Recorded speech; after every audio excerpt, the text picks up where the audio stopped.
Hello, this is Dr. Paul Cottrell, and I'm going to be going over some more news about the war. This is November 1st, so this is the November 1st recording in the morning. So I'm recording this at about 9:30 or so, New York time. All right, so what I want to do is I want to go over, might as well call my show PNN, Paul News Network. Right, so all right, so what I want to do is I want to play a Fox News post, right, that's dealing with Israel killing a commander, Hamas commander. So let's listen to that first.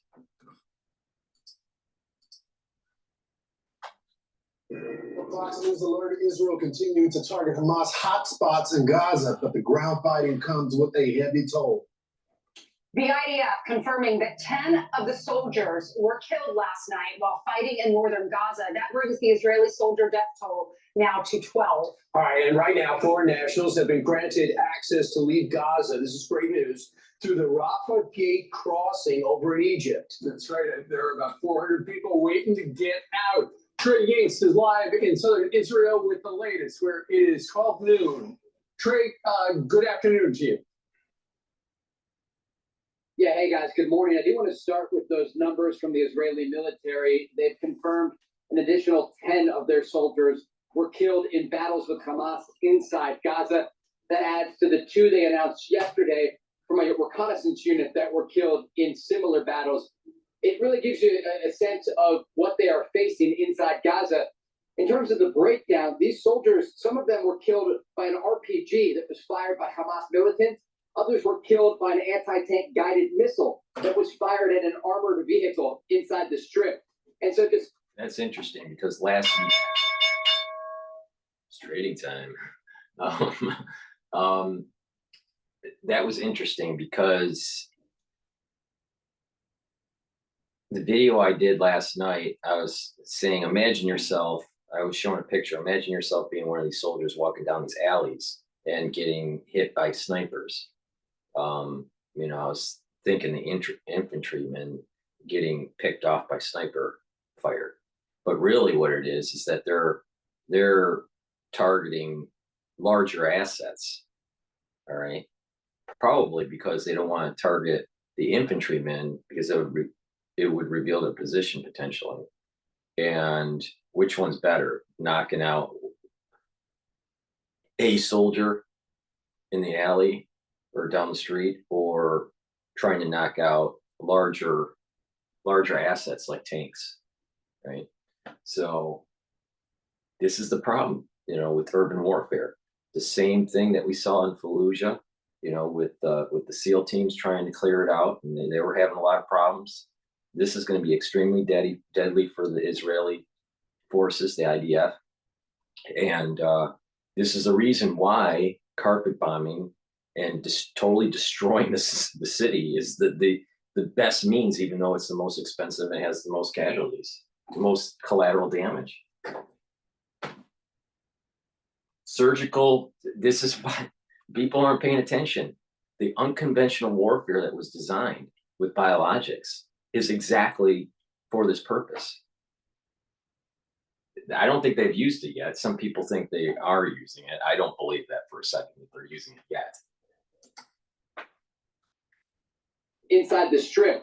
And so despite the thousands of soldiers that are participating in this ground portion of the operation to destroy Hamas, it is a very dangerous battlefield for those soldiers. And the Israelis say they are preparing for more difficult days of battle ahead. I do want to shift to the Jabalia refugee camp in the northern part of the strip. This was considered a Hamas stronghold and a place where the Israelis were facing fierce resistance. They say in a strike yesterday, they killed Ibrahim Baari, the commander for the entire Jabalia battalion. This is a man they were seeking to kill as part of one of the people that not only participated in the planning for the October 7th massacre, but also that was leading the Hamas fighters in Gaza to kill more Israeli soldiers. I will say there are new questions from the Israeli military, to the Israeli military rather, about the civilian casualties surrounding this camp. Questions about how many civilian. That crater size was a pretty powerful bomb that, or missile or whatever they used to make that crater. I mean, it was pretty powerful. And I don't know how smart these bunker busters are.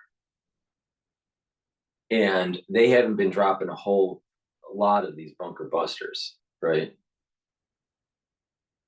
And they're dropping things that are a little bit smaller. Was it that they're learning to use the bomb, learning to use the bomb, in terms of targeting? Because this is a heavier type of munition. Was there tunnels underneath the building and it caved in? I mean, that crater's pretty big. So, I mean, it was pretty extensive. So. Questions about how many civilians were there and how many they knew would be killed as a result of this strike. Additionally, though, you talk about the Raa Crossing between Gaza and Egypt. Some good news today amid this horrific story. Already we are seeing images of ambulances taking injured Palestinians out to go to Egyptian hospitals. And the Egyptians say 500 foreign nationals will be allowed out of Gaza today as part of this deal that was negotiated by Qatar. Guys? So who is actually screening them, Trey? So remember what I was saying with Franchi, that did the lecture over at the Harvard Club the other day that I did a video on, and he was saying that they were negotiating Qatar was negotiating for the hostages. This is exactly what he was saying. He was right. And that was, I don't know how many days ago that was. I mean, that was last week. I think it was Thursday of last week. It's actually screening them, Trey. Did they get that far? Because the big worry is Hamas gets out, or the hostages come out with people with Hamas, and they end up scurrying throughout the Middle East. Do they have a process of screening? They did such a jackass. Only 500 people are leaving. All right. I'm sure Hamas is a lot bigger than 500. All right. Like a lot bigger. So what, maybe one or two, you're talking about, one or two that might be able to sneak out of the 500. And a lot of them are casualties, right? A lot of them need hospitalization. And some of them are for foreign nationals. So I don't think that's a big issue. Some screening. So we understand the list is being reviewed by the Israelis, and it's also being reviewed by Egyptian intelligence officials. Okay. It is a great question in all of this, because there will certainly be people trying to get out of Gaza from the leadership of Hamas. But it's important to distinguish between the Hamas leadership that will try to flee likely in the coming days and weeks, and also the civilians that have to get out, including the American citizens. We should note here, though, there are some Americans still in Gaza who will not get out today. I've been talking with one woman, and I just want to play you a few seconds of a voice note she sent me 8 minutes ago. And she says this. American passport, and his name went through today to leave Gaza with the Jordanian passport, and he's 10 years old without me. Okay, so what that woman there is saying, her son has an American and a Jordanian passport. She has an American passport. She is a Palestinian American. She lives in Utah. And she says that the list today included her son's name, a 10-year-old, but not her name. And so that just illustrates further the complexities of what's taking place. People aren't going to leave or allow their children to leave without them joining them. And so it's an incredibly challenging situation on the ground. But she is very frustrated about what's taking place. And she says there's been a lack of communication from the State Department about when to go to the border and when she'll actually be able to make it home to the United States. Trey, is there anyone from the State Department? I think that I need to expound on this a little bit and also show my wisdom in this compared to other people that are covering this news. When you care about your country, and it doesn't matter what country you belong to, right? I'm just speaking in generic terms, and it is under attack, you will defend it. All right. If you are a Gazan, right? If you're a Palestinian and you really care about your country, why don't you fight for it? Why are you running away? This is a problem, you know, like for example, and we can take this many different directions. Hamas was allowed to dig into Gaza. Why didn't the Palestinians in Gaza fight Hamas to prevent that from happening? Even though they may have taken casualties, they may have died. Actually, them doing that and having a civil war and fighting Hamas would have caused less damage, less economic destruction, less death than the Israelis having to turn Gaza into a parking lot. Once again, proof positive, if you don't get the job done early on, then it's going to get worse later. Then let's take the track, all right, where if you care about your nation, and supposedly the Palestinians cares about their nation so much, and they, think that the Israelis are so bad, then why aren't the Palestinians actually taking arms and siding with Hamas to fight Israel? Now, some are probably, but why are a lot of people trying to escape? Because they don't really want to fight for their country. If you saw a mass invasion, like what we saw in October 7th happening to, let's say, Texas, right? And people were, ranchers, had their homes invaded and their families killed and, the babies burnt, right? People's heads chopped off and all this. Do you think that the Texans would say, help us evacuate so we can go to Utah? No, the Texans would actually lock and load and start killing. Here's the problem. You got society, which is so permeated with liberalism and this the country, the government has to help me mentality, and they're not willing to fight for anything. They're not willing to stand their ground. This is a classic example.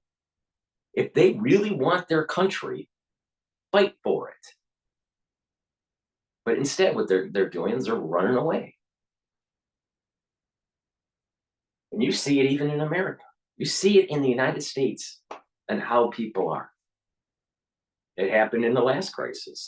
Instead of doing what I said, doing D-Day, meaning just live your life, go through it, don't worry about it. People are going to get harmed, short-term and long-term, through the V and through, the pathogen and, through treatment, but just push through. And that a future generation is going to benefit from your self-sacrifice. And you may be harmed and you may not.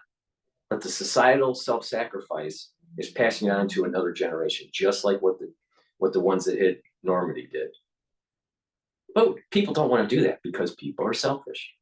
People are selfish. People don't want to fight for the country. People don't want to do the good, for nationhood or for the society. And that's why we're in the situation we're in.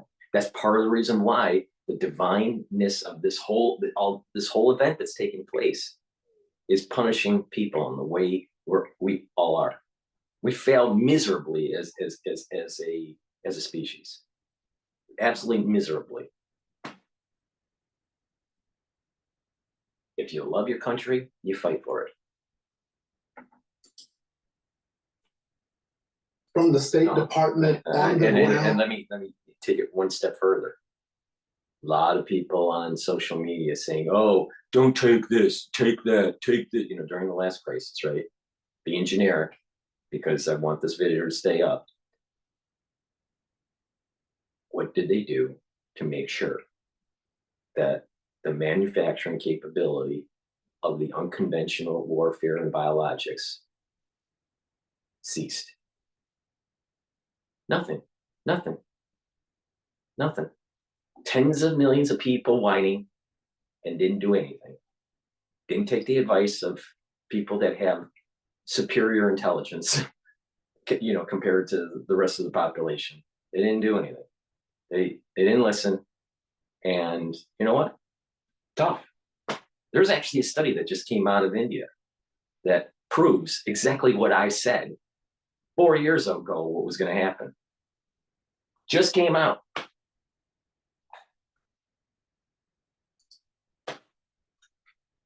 State Department on the ground helping navigate this? I know we have a U.S. general's 3-star helping with some of the military operation, but from a U.S. interest standpoint, is there anyone from the State Department there to navigate it?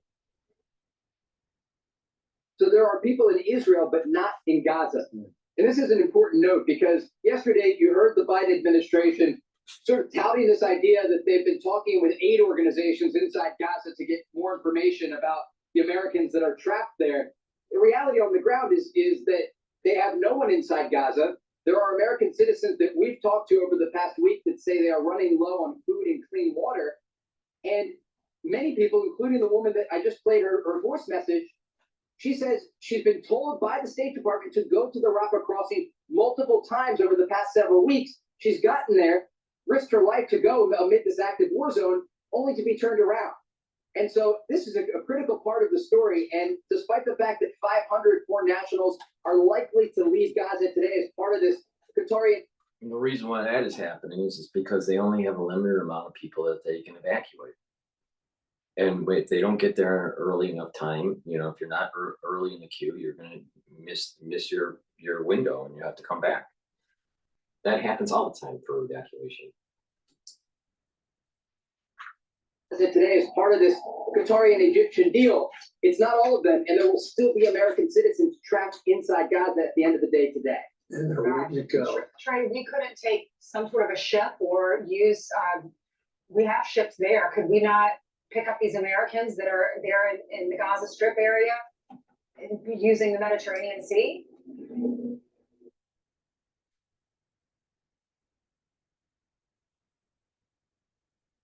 This is another example of the failure of globalization. This is another example of that globalization is going to make the world such a more peaceful and better place, and that there is no such thing as a citizen. You're a global citizen. You're a transnational capitalist, or you're a vagabond, right?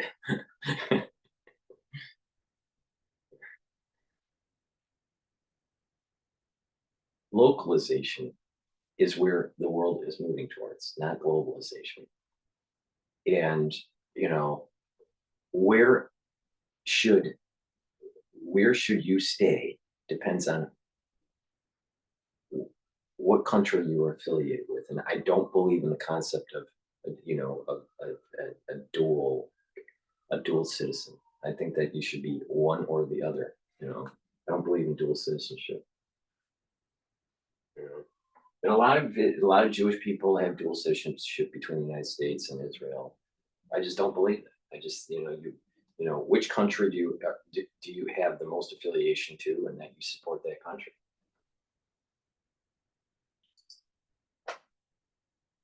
See? That's a really great question, and it's actually being discussed not only by the U.S. government, but also by some of the private organizations we've been talking to. You might remember back during the war in Ukraine that is still ongoing right now, but the early days of that conflict, you had all of these Americans, often veterans, that would go and try to rescue people from the war zone. Those conversations are taking place now as the clock ticks on, and people are still trapped inside Gaza. So that is one possibility that's being floated. There are also European governments, including the French and the Germans, that have talked about using aid ships to basically take injured Palestinians out through the Mediterranean Sea to places like Egypt and get them care that they much need. And it looks like they're just waiting for them to open the gates and away they go. Trey, thank you very much for the great report from Israel. Hey, Trey, can I just ask you one quick question about the hostages?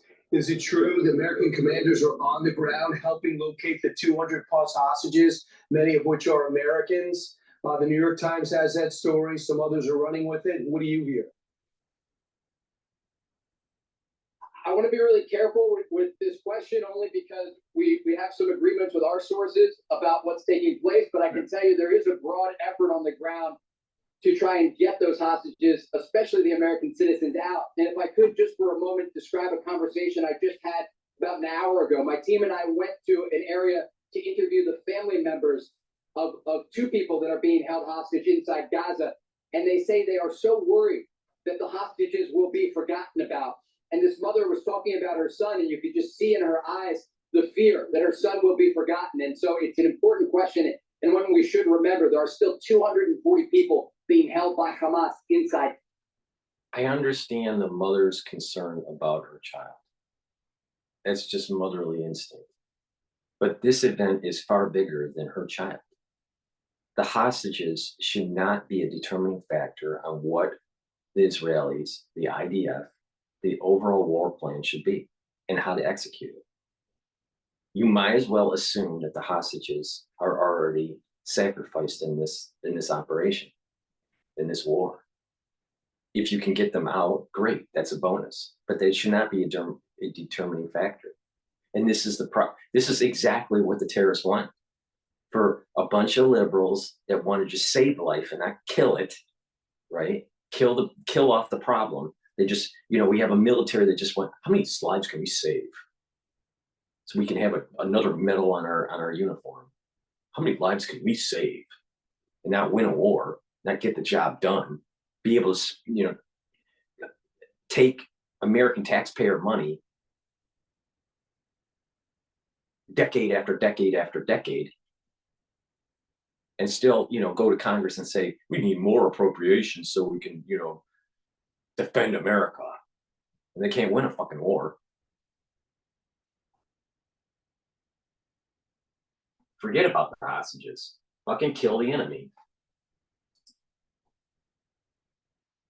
Being held by Hamas inside Gaza. Yeah, the number only seems to grow. Trey, thanks. They're using the hostages to try to slow down the operations. Mark my words on that. Another ultra-liberal bullshit move. All right, this is France 24. I like actually France 24 in many regards. This one is about the strategic challenge and will ground invasions succeed against Hamas?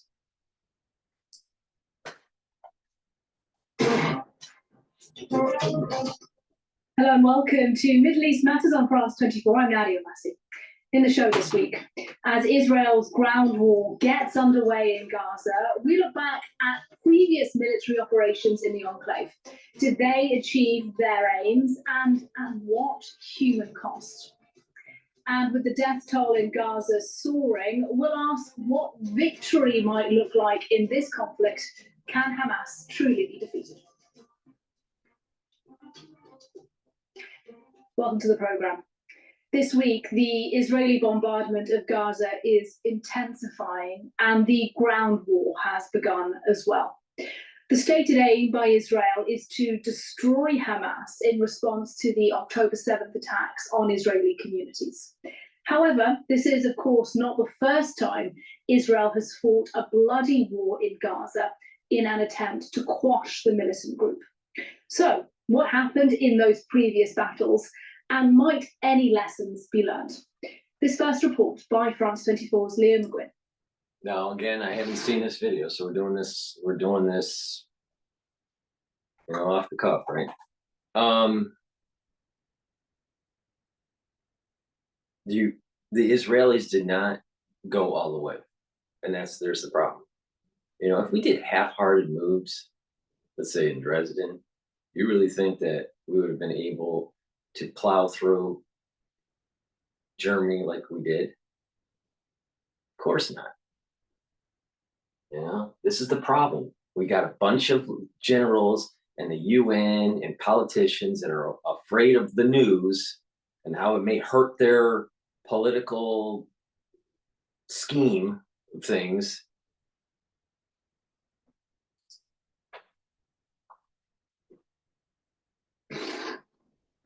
It's been 18 years since the Israeli withdrawal from the Gaza Strip. Since then, its army has only undertaken 3 large-scale military operations into the region. Such ops are rare because the cost of sending ground troops into Gaza is high.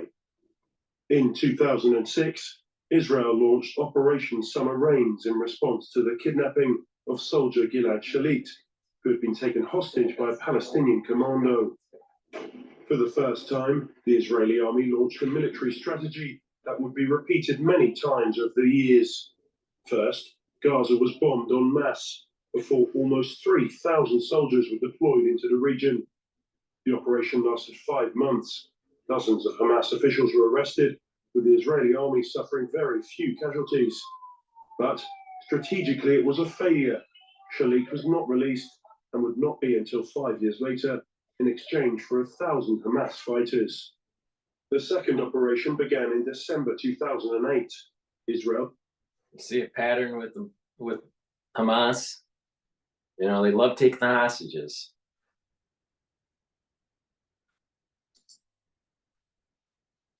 In 2008, Israel launched what would become known as the First Gaza War. The aim this time was to put an end to rocket fire and, above all, to destroy the hundreds of tunnels between the enclave and the Egyptian Sinai Peninsula through which arms were transported. For Israel, the modus operandi remained the same. Gaza was bombed en masse before troops entered the enclave on the 3rd of January 2009. 15 days of particularly deadly fighting followed, although Israel claimed to have lost only 10 soldiers. 700 Hamas fighters were killed, as well as almost 900 Palestinian civilians. Many of the tunnels were destroyed, but the Israeli image was damaged publicly.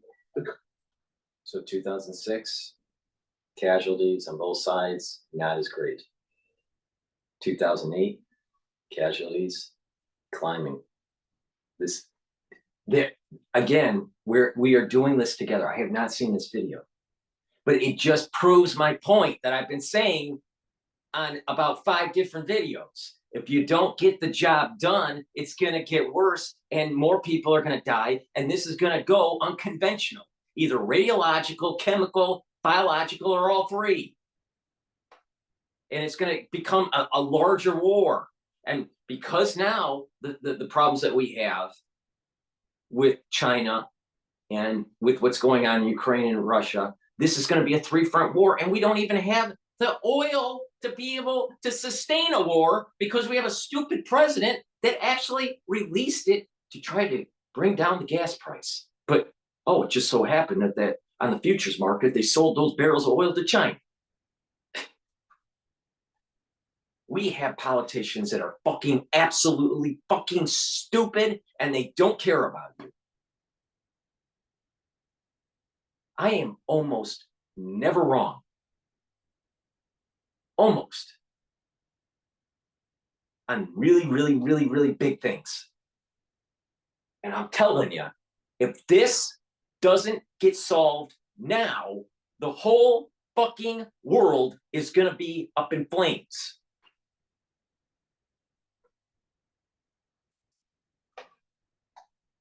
Image was damaged publicly because of the collateral victims. Finally, in 2014, after the murder of 3 Israeli teenagers, the IDF launched Protective Edge. But this time, Hamas was ready for a confrontation. Israel once again used its air force before sending in its troops. IDF soldiers were forced to operate in densely populated areas and minefields where they were regularly attacked by Hamas units. After 2 months of operations, there was a heavy death toll. 73 dead on the Israeli side, including 67 soldiers. And according to the UN, over 2,000 Palestinians were killed. 3 operations, but none really. See? Casualties are starting to tick up for each one of these operations. You know, everybody kept on saying, we need peace. We need peace. Peace ain't going to solve this problem. It's not going to solve this problem.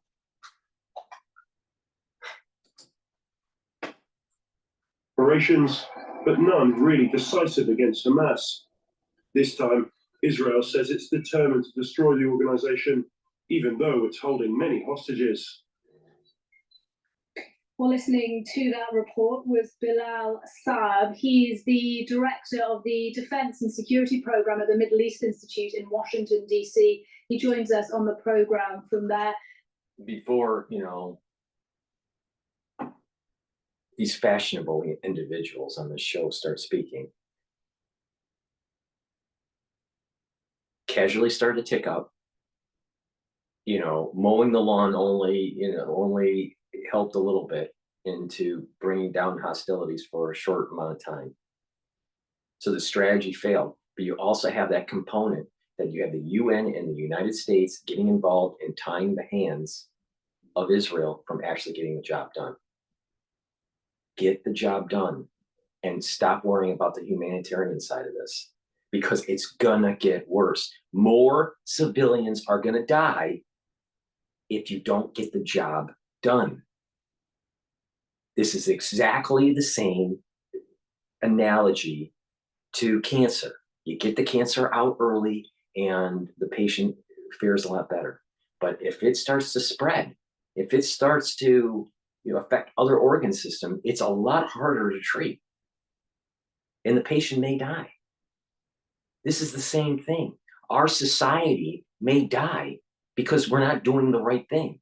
And we keep on thinking, oh, let's try to save patients. All right. Let's try to save civilians in this situation.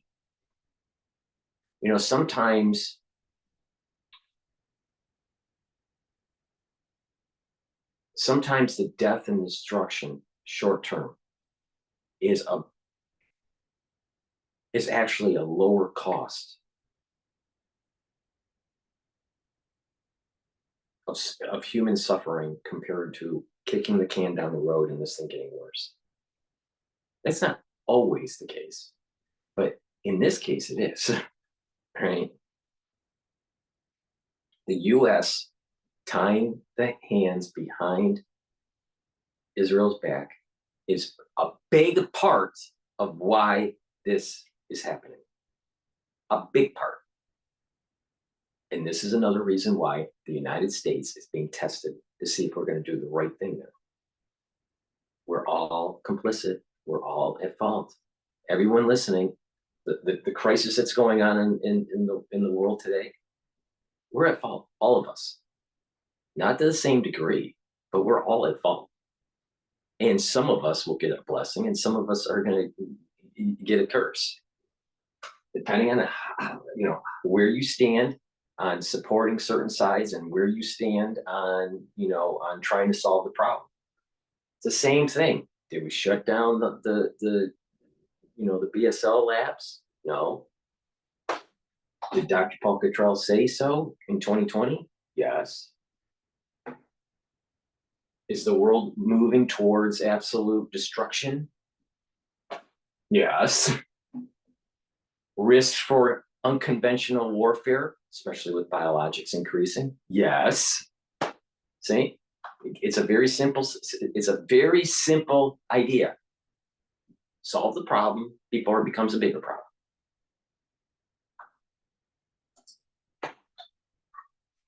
That's on the program from there. Thanks for joining us on France 24/7. Happy to do this with you. Thank you. As we saw in that report, Israel tried to destroy Hamas in the 2008 war, in the 2014 war. Israel didn't succeed then. Arguably, actually, Hamas got stronger after those conflicts. So militarily, can Israel succeed this time, do you think? I'm glad you mentioned the word and the caveat militarily, because that's always possible. The question has always been. Breaking news here. U.S. October ISM manufacturing index is lower than estimate of 59. 50 is kind of expansionary. Anything below that is contractionary. But the problem is that it was lower than estimates. So 46 to 49. That's not a good sign. That's a sign that there's a crack in the system in the U.S. economy. That's always possible. The question has always been, what is the military risk that Israel is willing to accept to its soldiers, and what is the political price it's also willing to tolerate. Militarily speaking, Israel has the capacity to massively degrade the organization, perhaps even disarm it. But when you talk about strategic victory, when you're talking about uprooting, when you're talking about wiping out, destroying, annihilating things that the Israeli government has declared since the beginning of this war, that becomes almost like a mission impossible. Well, indeed, as you're suggesting there, we know that there is a real asymmetry between the Israeli army and Hamas militarily. The IDF, obviously one of the strongest militaries in the world, but that doesn't necessarily mean this will be a straightforward campaign for Israel. I want to talk to you about that in a bit more detail in just a moment. But first, France 24's James Messina crunches some of the numbers for The stories in the Bible, especially in Numbers, where God said, go and do something, and the Israelis were worried because it seemed impossible, and they didn't do it. They got cursed, right? And some of these individuals ended up getting expelled from the camp or killed, murdered. There are others that followed along, right? There were others that followed the commandment to, take some land and not to be fearful, and they succeeded. And and these were things that seemed to be absolutely impossible. I'm telling you, when there are certain events that have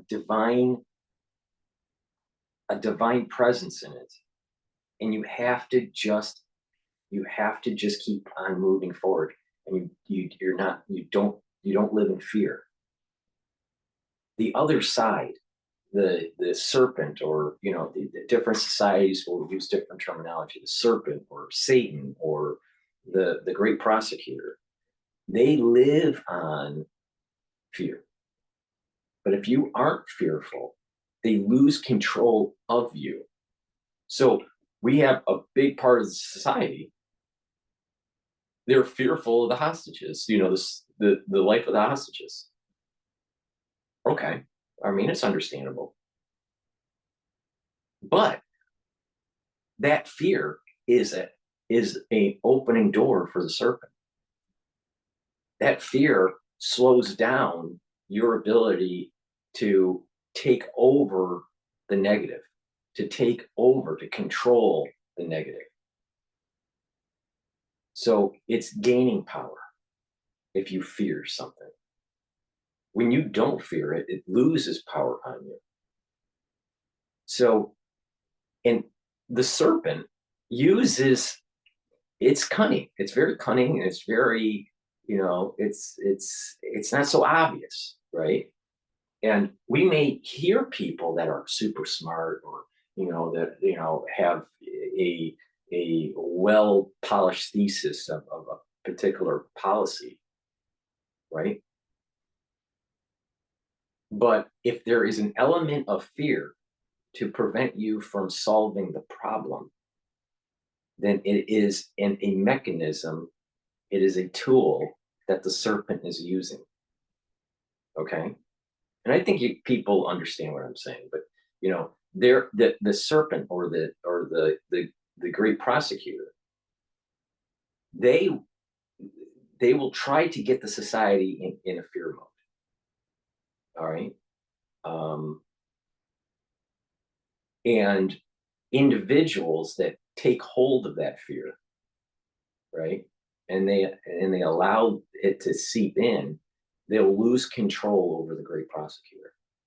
The great prosecutor can only take hold if there's fear. This is part of the reason why there's so much fear in the news, so much fear in social media. The great prosecutor, the serpent, Satan, whatever term you want to use, this great prosecutor is gaining strength from that fear. When there is no fear and you just have 100% faith in God, it loses. Because you got to remember, the great serpent has to work in the domain of the Torah. All right? It can't break the commandments. It's not allowed to. It has to work within it has to work within that theoretical foundation of the Bible. All right? But it knows that people can do things to break the commandments, and it can nudge you to break something. And a big part of that is through fear. So when you feel fearful, break that connection and just put strength in the positive, into God. All right. You know, different societies have different terms for this, but you know, put faith in a heavenly power, a divine power, and you will not have fear anymore. And so once you have that, you can do the impossible, because there is a divine spark that can expand either in knowledge or in strength or in, you know, the ability to, you know, protect your society. There is an expansion that takes place out of that. There's an infinite number of energy above us, above our world. But when it trickles down in sparks, it is restricted, right? I think the term is Simpson. I think the term is Simpson.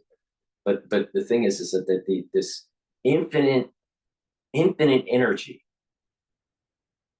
all right, and infinite knowledge gets constricted to allow for it to drip down to here and then be able to expand. And all it takes is just one spark and expand, and a whole universe can be created. All right. So that tells you how massive the energy field above us in this world that is above the constriction happens. All right. I know I'm talking very metaphysical and very lofty, right? But the point I'm making is that the spark doesn't fall down to our world if we're fearful. And so Israel, all it has to do is just go in. It will succeed. There's no doubt in my mind they will succeed. If they just said, you know, the United States, we're going to play hardball in your politics, and you're going to give us the fucking, you know, military support and armaments that we need. We'll pay for it and blah, blah, blah. And, you know, you just keep on shoveling the armaments to us, and we will get the job done. The problem comes in is when the United States and the international community go, that's too much, Netanyahu. That's just way too much. You can't. That's too much carnage. That's when the fear starts to trickle in. We're fearful that there's going to be too many casualties. We're fearful of the hostages, the safety of the hostages. We're fearful that this might turn into a more regional war. Because you got to remember, if you're doing something that is moving the ball forward towards the building of the Temple Mount, then there's a blessing to the whole world. And the ones that are fighting against that are going to get a curse. Yeah, people don't understand that whole Temple Mount is a machine. It's a machine. And it works in such a way that once it gets booted up, that there are divine energies that come down. Now, the super rationalists are going to say, no, that can't be. No. Don't live in fear. Now, crunches some of the numbers for us. It counts 170,000 personnel, of which 126,000 are soldiers. And Israel also has at its disposal 400,000 reservists. Almost all of them have been mobilized since Hamas's attack on the 7th of October. 360,000 That's 4% of the population. The state allocates over $25 billion a year on defense. That's the 15th biggest budget in the world.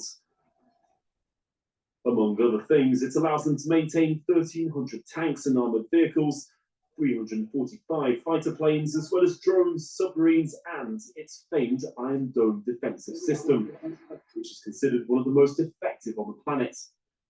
Yet Hamas's attack has brought to light a number of flaws. So many rockets being fired at the same time, the Iron Dome is kind of like, even though it is effective, but it can get overrun. But it's kind of it's the very rudimentary system. If you want to compare it to, like, say, Star Trek's shields, and I'm sure that the system in Star Trek is, different. It's probably some sort of charge, system, electrical charge or magnetic charge system, but it's similar to that. Our technologies are moving into a very sci-fi realm.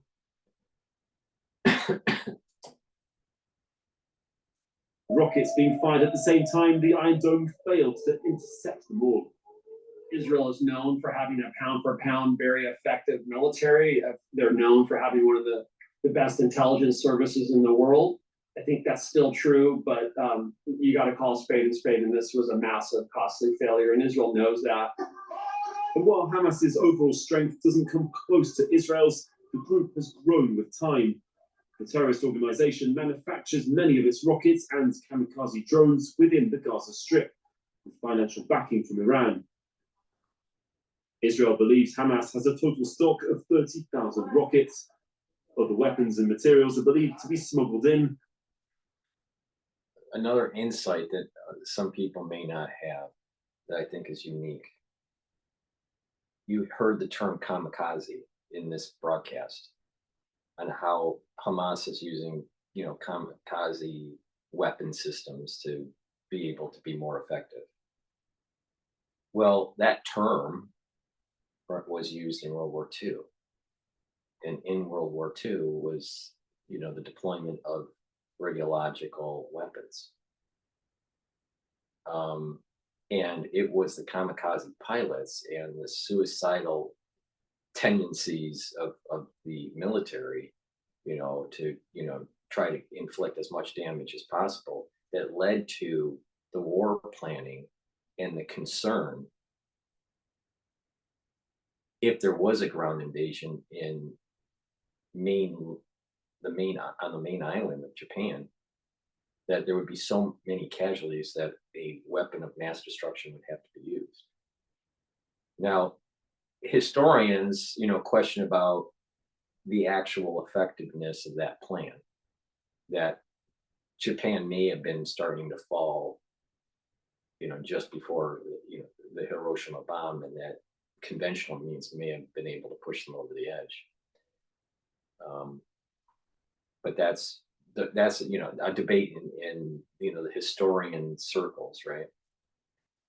But the point that I'm making with that whole serpent, and the fear, right, and how it tries to hold on to you, it uses terms that may give you a certain picture in your mind to try to steer you into not doing the right thing. All right. And this term kamikaze, right, is a term, I believe it translates into like a wind, like a fearful wind or something. A fierce wind, I think, is how it's translated. But these terms are hinting at what we are approaching. Very similar to that rhythm of the fib sequence as it's going around itself. It's not exact, but it has a similar structure, and the next cycle around its starting point, you know, and it's similar, but it's not exact. But there's a hint in that that word kamikaze is a rhythm. There's a rhythm there that is similar to the past. And the snake is trying to have us move into a direction that is of fear, right? And you know, try to push for some sort of ceasefire without completing the mission, without fully rooting out the terror, right? Rooting out Hamas. So, and it's just, when I heard that, that's another fib sequence. This seems to be a common theme that I'm seeing. I don't know why I keep on seeing this, but, you know, maybe it's just from my, you know, studies in academia, you know, during the dissertation days, but, you know, I just, you know, because of chaos theory, but, you know, I just see this theme constantly arise. Materials are believed to be smuggled in from Iran, Egypt, Libya, Lebanon, or North Korea by the sea and underground. Since rising to power in 2007, Let me replay that, and I got a comment. strength doesn't come close to Israel's. The group has grown with time. The terrorist organization manufactures many of its rockets and kamikaze drones within the Gaza Strip, with financial backing from Iran. Israel believes Hamas has a total stock of 30,000 rockets. Other weapons and materials are believed to be smuggled in from Iran, Egypt, Libya, Lebanon, or North Korea by the sea and underground. Since rising to power, So they're getting munitions from North Korea. North Korea needs to sell stuff to be able to get some money, some hard currency, right? Because its people are suffering, right? And they have a problem with food production. So, you know, they have to sell stuff on the black market, and the buyers are the terrorists. Once again, a failed policy that happened in the Clinton administration, and you can even go back farther, a failed policy to not knocking out North Korea. See, not kicking the can down the road ended up causing a negative externality someplace else in the world that happens to be a hotbed of religious fervor that may actually lead to the rebooting of the Temple Mount.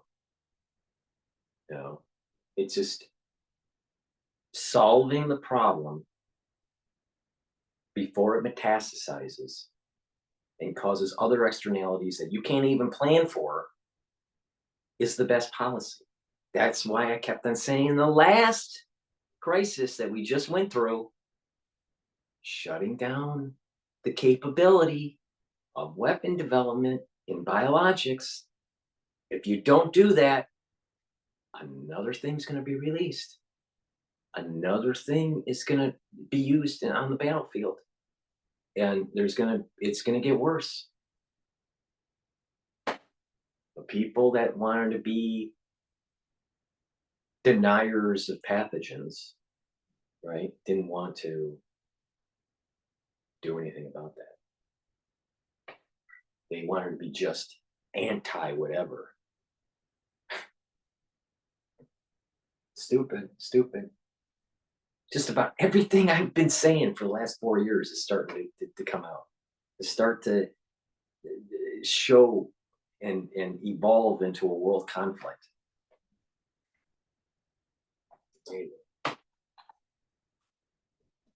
since rising to power in 2007, Hamas has built a gigantic underground tunnel system.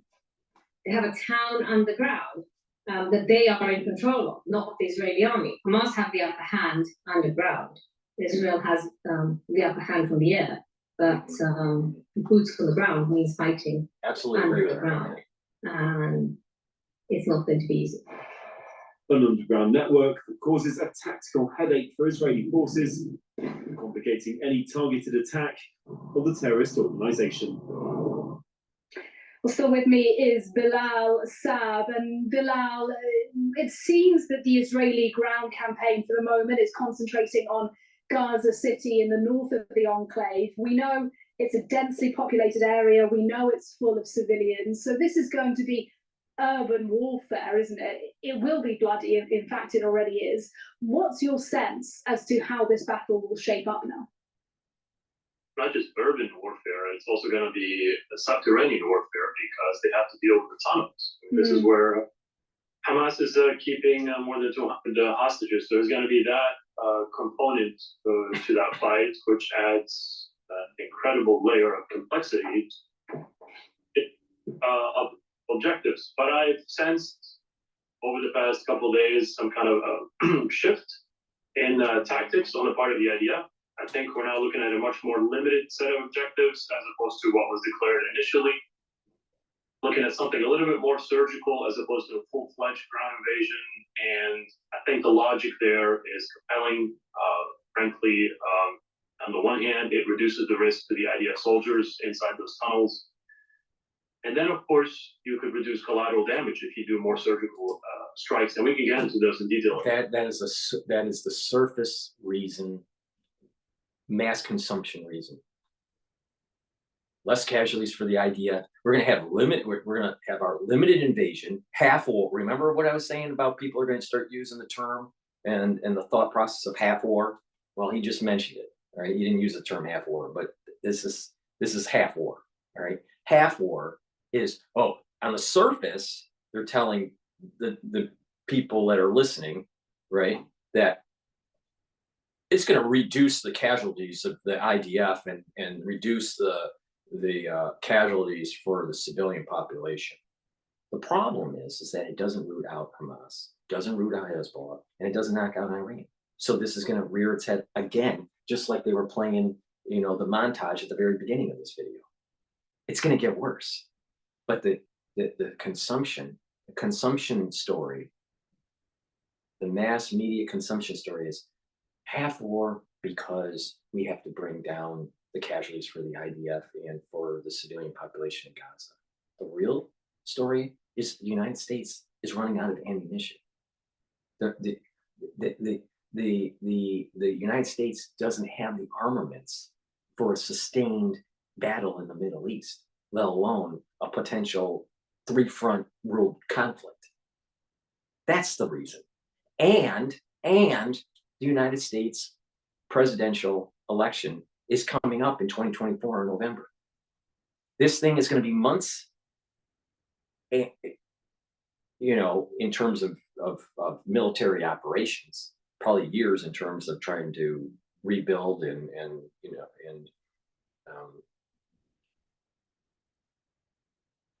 support a better government for the Palestinians, right? But the operation, the military operation, is probably going to run until April, maybe a little bit before, maybe March, right?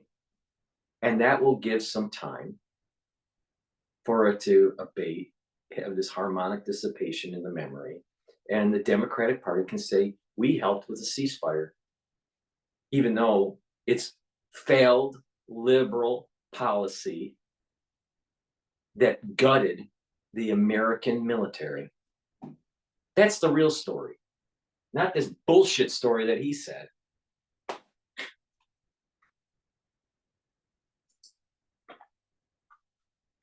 Strikes, and we can get into those in detail if you want. And you mentioned the tunnels under Gaza. Is it possible, do you think, for Israel right now to sort of put those tunnels out of use? I'm thinking of the 2006 war that Israel fought with Hezbollah in Lebanon, where tunnels were used to great advantage by that militant group. Clearly, they're an asset to Hamas, so presumably that's a top priority for Israel now. Out of use? No, that's unrealistic. We're talking about 300 miles of tunnels. This is not your average tunnel. This is far more extensive than one in Lebanon. The most you can do is, once again, try to massively degrade and damage that infrastructure to the point where it becomes a little bit more manageable, becomes a little bit draining for Hamas to operate from them, to fire rockets and missiles from them.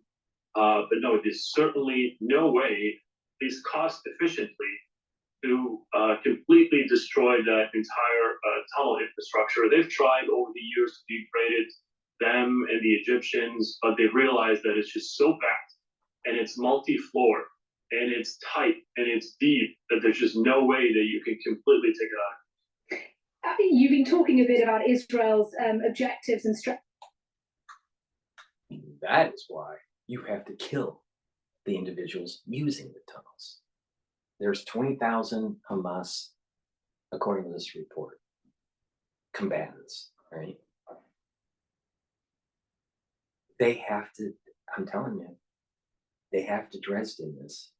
This is yeah, an all-out war. Or use the technologies that have been developed in unconventional means to be able to neutralize Hamas. But there's going to be a lot of casualties on the civilian side. We are marching slowly towards, and it may not be this event, but we are, if the Israelis do half war and don't get the job done, the next one, they may have to pull the chute for biologics. All right.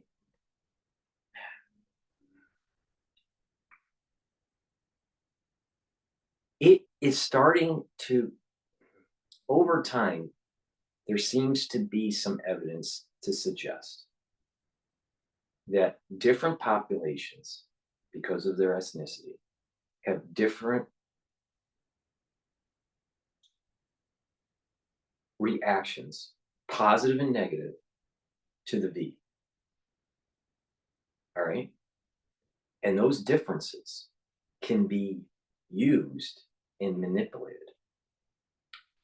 Just as there are differences in how certain ethnicities responded positively and negatively to the pathogen. When you understand the differences, you can manipulate. All right. And targeted warfare in biologics is emerging. It still has a lot of spillover effects, but over time, the use of those manipulations, we have precision medicine right now. It's expensive, but it's very doable, right? And it'll get better over time, but there's going to be precision biological, and it'll get better over time. Just like targeted munitions, targeted missiles were rudimentary in the 80s, the 90s. Fast forward to 2023, and they're much more accurate. All right. So another data point that suggests that my thesis is correct, that if you don't root out the problem in this region early on, there's going to be a negative externality far worse down the road.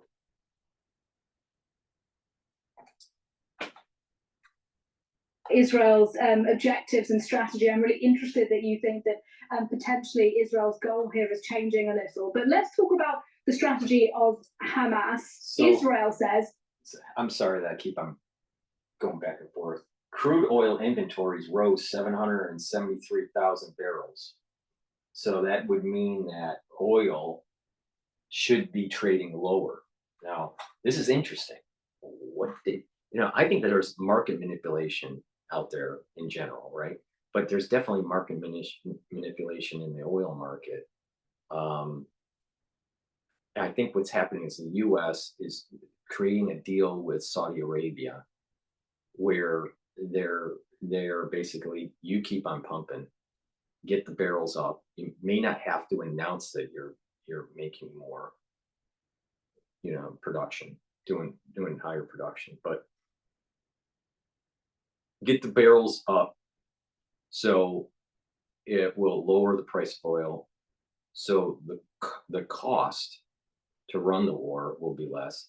There won't be as much inflationary pressure out there as the war is being executed in the Middle East, because Saudi Arabia is on the side of the United States and Israel right now, right? They're not friendly with Iran, and the way this is looking, it's going to be an Iran knockout. So I think that was kind of like some sort of deal that's going on. Delegates from Saudi Arabia actually have been talking to the administration just recently. I believe that they flew into, I thought I saw a news announcement where they flew into DC to talk to Biden's administration. So I think there is a manipulation that's going on in terms of barrel of oil production to suppress the price. Now we'll see in the market if that's happening. That news just came out. So, I don't know. Oil is trading earlier this morning, it was trading at around 82. It's still trading around 82. All right, so it is up by 2%, a little bit more than 2%. So I'm kind of surprised that the news announcement hasn't driven the oil price down more. But this thing was, as high as 95 that I saw. That 95 may have been slightly before the event that took place in Israel. But the oil might start moving down to the high 70s, maybe, or mid 70s, maybe 75, 70, 76, 77, somewhere in there. It may start to equalize. Again, our strategic reserves are really, really depleted for oil, and we're going to need that. And maybe there's some deal, in the works to try to bring it down even more. I believe that Trump bought it at $40 a barrel or something like that, and we used it all up. So now we're going to be going to the market and possibly paying $75 dollars a barrel. I mean, just the Biden administration is so fucking stupid. Just everything. I'm telling you. And when I was younger and I was in college, I should stop going bouncing back and forth. But you know what? I don't fucking care anymore. But the thing is that when I was in college, I was hardworking and dedicated to trying to grow a career and all that. And like most people that are trying to establish themselves. And I never bought into that liberal thing going on in college, right?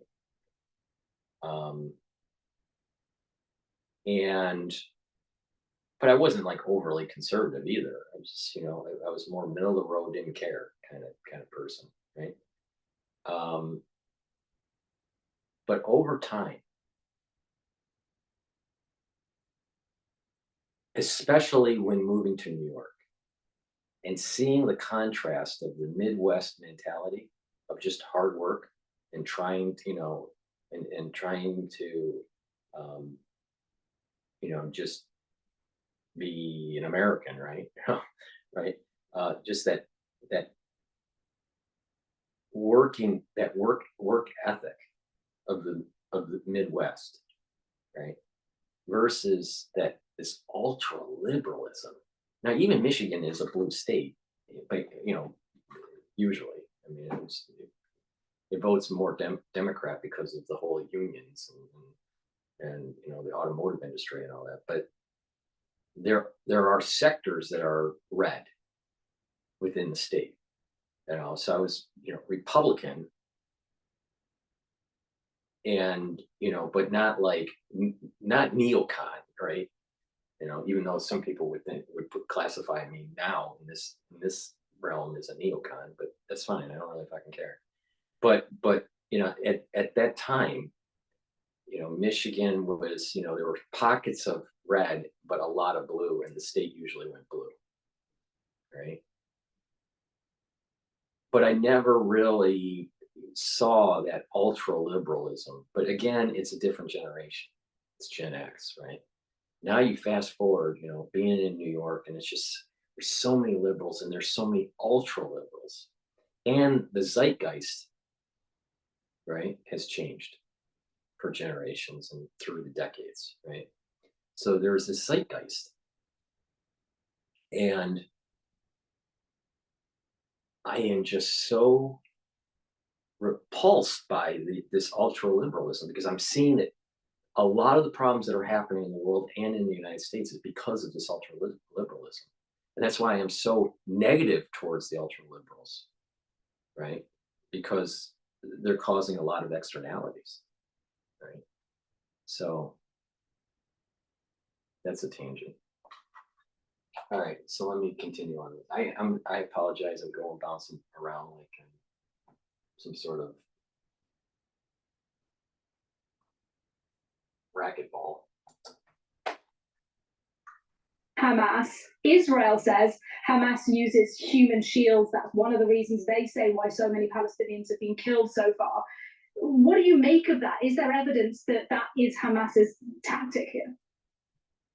I want to be incredibly clear. Obviously, I'm sitting here in Washington, so I'm not going to give you accurate analysis or information about whether there's a deliberate and concrete strategy on the part of Hamas to actually use human shields.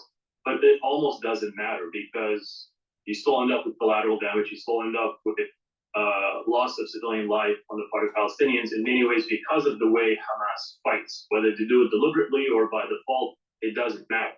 Bilal Saab from the Middle East Institute in Washington, D.C. I want to thank you very much indeed, sir, for your time and for your analysis on the program. My pleasure. Thank you for having me. And thanks to you for watching Middle East Matters here on France. So that is the analysis. I think you have, in summary, I think you have to realize that the casualties are starting to go up on the IDF side, a total of 12 that's reported. There's some rumor that there was actually a special force casualty too from the United States side. That's not being mentioned, but that's a rumor.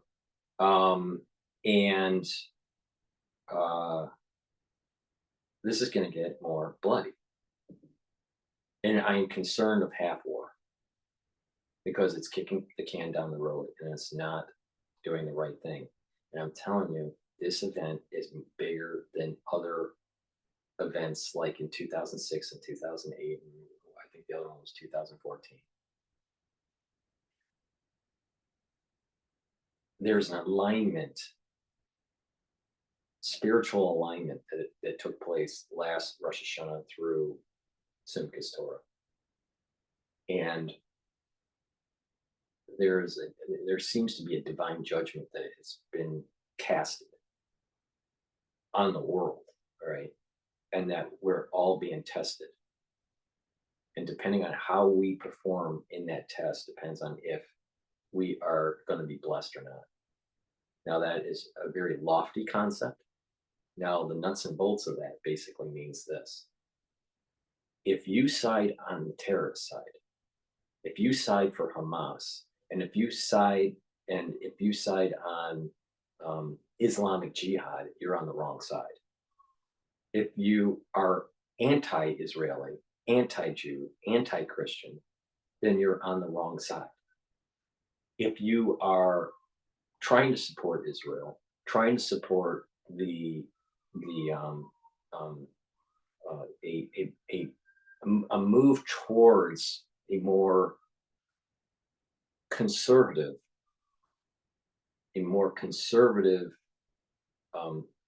society, where it's moving back to the precepts of the Bible and the Torah, you're on the good side. If you are a person that is trying to destroy the family unit, destroy children before birth, if you are trying to push gender fluidity, if you're trying to destroy democratic freedoms and free markets, right? Capitalistic markets, you're on the wrong side, right? If you're trying to destroy these things. the ultra liberal is going to be cursed on this. And the snake, like I said last night, the snake is going to start eating itself. The ultra liberals are going to start eating itself. They're going to start turning on each other. And their philosophical thought process is such that they try to justify that babies are getting killed in Gaza by missile strikes from Israel, and therefore there needs to be a ceasefire because they need to save the babies. But that same person is trying to have late-term abortions or even at-term abortions. And that is getting to the point where society is Sodom and Gomorrah. That is getting to a society where it's getting out of control. The sexualization of these children, even in commercials or in merchandise. During the Pride Month in New York, and it's happening all over the country now. But a few years ago it was just New York. But it keep on moving that pressure point in society. How much drag queens in elementary schools and changing of genders at such a young age, and all these hormonal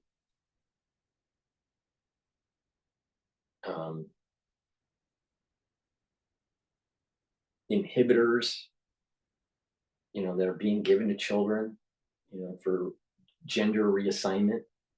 The medical community is doing stuff that they shouldn't be doing. They make money on it, and there's I am very disenfranchised with the whole medical industry. There's a lot of problems, and I'll do a video in depth on why I absolutely hate the industry, and and I absolutely hate just the process. And I can't go into detail in this video because it's just too long to go into. But there are so many reasons why not to be a doctor. There are so many reasons why the medical establishment has been taken over by other agencies. And there are so many reasons why certain types of technologies like AI is going to radically change how you are treated. And, the whole economic model for entrepreneurs that are in medicine, that are clinicians, is radically going to change. So, it's just there's, and then you have patients that don't want to be compliant, and and the over certification and the recertification and constant studying. I've been told at such a young age, being a doctor is so important. It's such a high point in one's scholastic achievement. And the reality is that doctors are slaves. Doctors are slaves. They're high paid slaves, but they're slaves. And there's many things that are wrong with the industry. I absolutely hate frickin' medicine. Absolutely hate it. And there's a military kind of aspect to it. And once you get to a certain age, such myself, you don't want to be told how to live your life.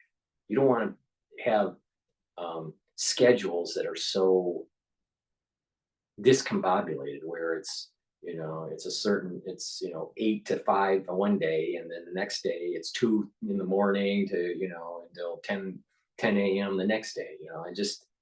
It just when you get older, you want some stability in your sleep cycle, and you want some stability in what the plan of the day is, right?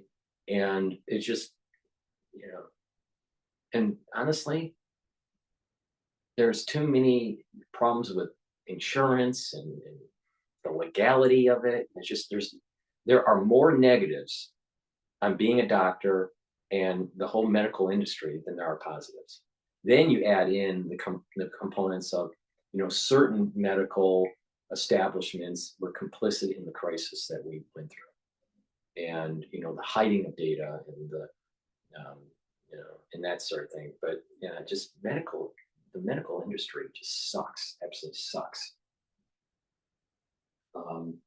It's not worth it. It's absolutely not worth it.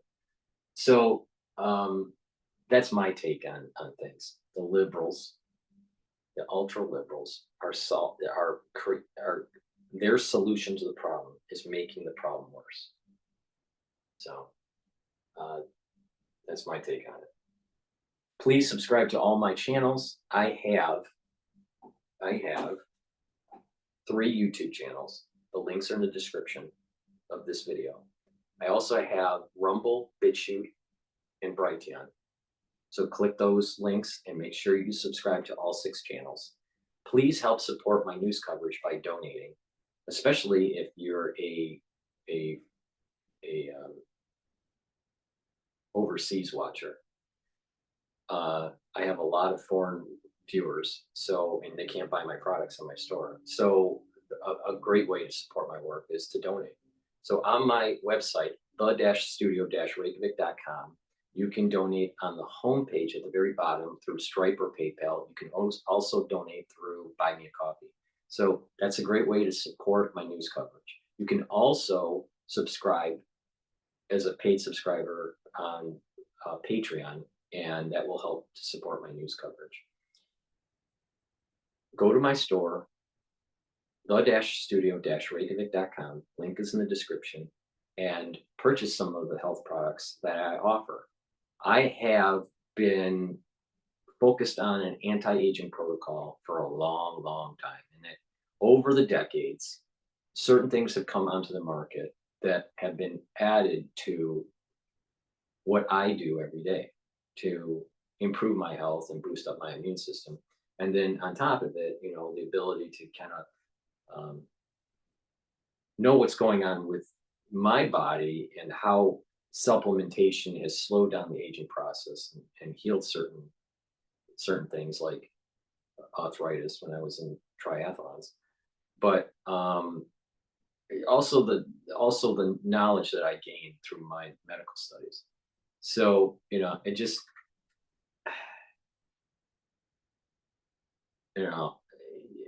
take my advice. I am a person that has been doing this protocol for a long time and have improved it over the years as certain types of technology has come up, certain types of products that hit the market to improve it. Back in the 70s and the 80s, it was basically 70s was like vitamins, right? And a little bit of the antioxidants, and the antioxidant world really started taking off, and some sort of and certain types of powdered supplements were starting to hit the market in the 80s, right? And I started with strong antioxidants, taking a lot of that type of stuff in the 80s and carried that through. But things improved, and now we have supplements that are so much better than in the 70s and the 80s that are more targeted, and the learning of how to use them synergistically. Now, caveat is that people would go, well, you're not an MD, DrPaulCottrell. I keep on telling everybody, and I have a Ph.D. right in finance, and and everyone that watches me all the time, knows, that I've done medical studies and all this, and I've done research using HIV proteins. So I don't, and I have a thesis on it. So I have a strong understanding of medicine. Not as strong as someone that has been practicing for 15, 20, 35 years or whatever, but just listen to me. I have this protocol works. All right. So, So people will go, well, I don't want to listen to you because you don't have an MD yet. You're just a Ph.D. in finance. And it's like, well, you don't understand the other education that I had. So, or have. So follow my protocol. All right. This protocol is neutralize pathogens,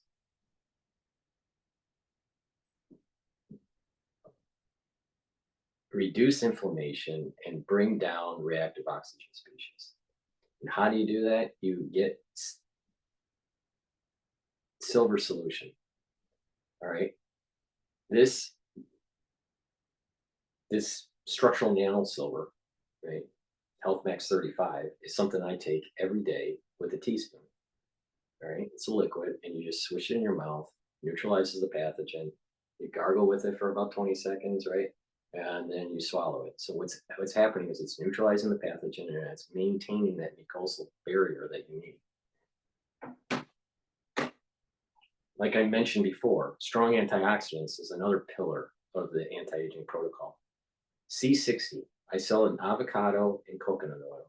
It is a very strong antioxidant. This will improve your mitochondrial health, boost up your ATP, and reduce the cellular stress due to oxidative species. Your oxygens can be charged and they cause damage to the cell. By taking this, it reduces that damage and you slow down aging. Because people that get older, they literally rust. They oxidize, all right? I mean, not to be so crass, but older people rust, right? So, they're breaking down, and that's because of these reactive oxygen species. To neutralize that, you take a compound like C60, a very strong antioxidant. And then the other two components to the protocol before you add other stuff is to bring down the inflammation. You control your blood glucose levels with ashwagandha. And by doing that, you're going to reduce that inflammatory response from the high sugar levels. And you're going to reduce inflammation by taking the turmerics. Those are the three pillars: reduce inflammation, neutralize pathogens, reduce reactive oxygen species. Then you add stuff to it, like probiotics, right? That will help with the gut biome and to help with the metabolism, help the communication with the liver, and also to help better communication with the brain. There is a correlation between brain health and gut health. Silver, structural nano silver lozenges. I have sweet menthol and green apple. I also have two other flavors. They're not lozenges, they're drops. And this right here comes in a bag of 20. The drops come in a bag of 100. And the flavors for the drops are blueberry and honey lemon. Structural nano silver soaps. All right. This will help to neutralize pathogens, right? It's a great soap, high quality, right? And I have 5 different scents that you can take a look at on the store. Taking vitamin C is really important, especially for skin health. It is an antioxidant, but it's not as strong as C60. One molecule of vitamin C can only neutralize one species of oxygen. And once it neutralizes it, the chemical structure has changed. It doesn't reverse. Well, C60 can be recharged, and that's why it's so potent. So vitamin C, you still need vitamin C, especially for skin health. Clarity factor, a great neurostack that helps to reduce brain fog. It helps you to focus at work. It helps you to focus on your studies. And when you have those neurons firing, you're going to reduce the chances of dendritic recession. Resveratrol. This is a very good antioxidant. It's not as strong as C60, but it also synergistic with C60. This, in addition, helps to get rid of senescent cells. This has been known for many decades to be a compound that helps slow down aging. D3, you need this to be able to absorb calcium.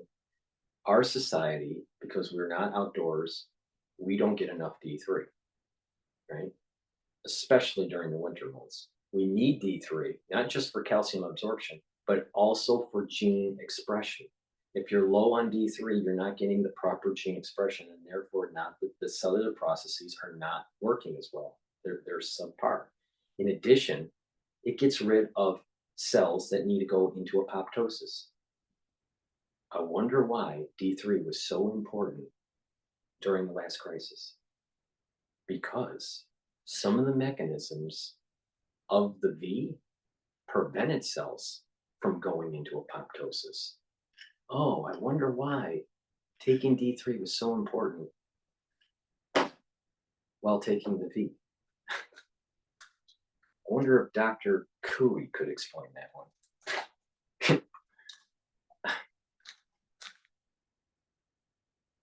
Multivitamins. Now, multivitamins are important because you need these cofactors, right? You need these cofactors to help with the enzymatic activity. When the cofactors aren't there, the enzymes either are not working at all or they're working subpar. So get a really good multivitamin. This multivitamin will help you because it's easy on the digestive system. Go to my store and get this multivitamin, all right? And that you add that to the protocol and it'll slow down aging. Lignans, very important. This is a powder, same as the probiotic that I just showed you. That's also a powder. This helps with hormonal health for males and females. I will go in detail why that is in another video. And this will boost up your immune system. Take this. This will help with prostate health. This will help with uterine and ovarian health. And it'll help to mitigate the problems that women are seeing with hot flashes. All right. Some people think that this is only for men. It's not true. This is also for women. And also, it has been found to help with mitigating and reducing cancer. All right. So, I have a lot of really good products that if you follow in this protocol, right, you're going to boost up your immune system and you're not going to get as sick as often. And when you do boost up your immune system, you're not going to age as fast. Your body is healing and it's not always constantly inflamed, fighting something, fighting some chronic illness, right? And you'll slow down the aging process. It's important to drink, water, 64 ounces of water that's filtered. Make sure you don't drink fluorinated water. Right? Get this toothpaste. This is a structural nano silver toothpaste. It will whiten your teeth, freshen your breath, neutralize pathogens, reduce inflammation on the gum, reduce cardiovascular disease, reduce valvular disease. This is a very strong toothpaste. It's the best toothpaste that you'll be able to get. It's way better than Alex Jones's toothpaste. So you might as well support Dr. Paul Cottrell and his antics, right? By purchasing this toothpaste instead of supporting Alex Jones. Alex Jones has a lot of supplements and, and it helps support the InfoWars, right? But he doesn't look like he's taking them. Does he really live what he's telling you compared to what I'm saying? Everything that I have shown you, I use, and it's obvious, you compare like age with Dave Hodges. I mean, that guy is totally unhealthy, right? And anyone just looking at him, you can tell that he's unhealthy. The same thing with Alex Jones, but they're telling you to purchase their products, their health products. They don't even live what they're telling you to do. And this is a common theme on YouTube. You have people that are telling you to live a certain way to help support their channel, but they don't even live that way because you're just a commodity. You're just a way to monetize their channel in some shape or form, either through advertisement or through purchasing of products or donations, right? But they're not really living what they're saying. It's obvious just by the way I'm aging, right? I'm older than Alex Jones, right?